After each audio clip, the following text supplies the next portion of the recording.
हरे कृष्णा।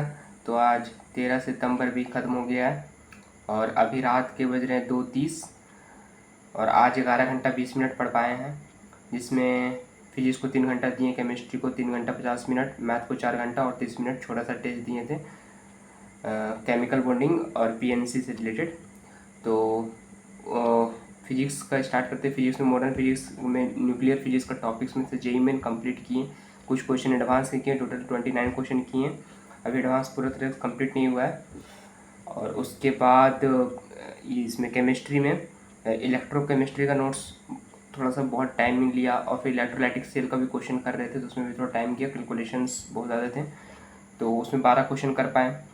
और ionic equilibrium का short notes बना रहे थे, 30 मिनट उसमें चला गया। तो एक बात ध्यान रखना है कि जब NaCl का इलेक्ट्रोलाइटिक रिडक्शन कर रहे होते हैं तो एनोड पर O2 रिलीज होना चाहिए, लेकिन उसके साथ Cl2 रिलीज होता है due to over potential of O2, ये रीज़न है। और अगर डाइल्यूट सॉल्यूशन रहा NaCl का तो O2 ही रिलीज होगा, Cl2 नहीं होगा, तो इस बात को ध्यान रखना है।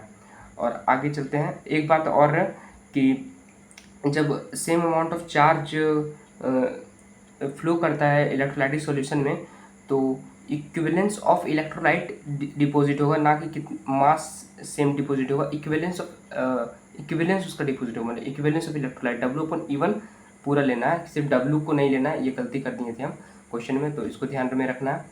और फिर मैथ्स में वेक्टर पढ़े थे, वेक्टर में O4 एक्सरसाइज किए एलन का सीट से, जेई मेन किए और फिर जेई एडवांस के कुछ क्वेश्चन जे एडवांस के किए। टोटल 37 क्वेश्चन किए। 29 सवाल थे मेंस में, 29 थे, नहीं 29 नहीं थे, 24 या 23 थे मेंस के में और O4 में 10 थे और 9 क्वेश्चन हम एडवांस से किए। टोटल 37 क्वेश्चन हो गया था। और उसके बाद एक केमिकल बॉन्डिंग का टेस्ट दिए थे, केमिकल बॉन्डिंग और सर्कुलर मोशन और पीएनसी छोड़ दिए थे, सर्कुलर मोशन और केमिकल बॉन्डिंग कर लिए थे। तो केमिकल बॉन्डिंग में एक मेरा गलत हो गया था, पूछा था कि CH4HCl और NH3 में एसिडिक स्ट्रेंथ नहीं पूछा था ये, हाँ एसिडिक स्ट्रेंथ पूछा था। तो हम HCl को सबसे ज़्यादा मारे, फिर NH3, फिर CH4, जो गलत हो गया।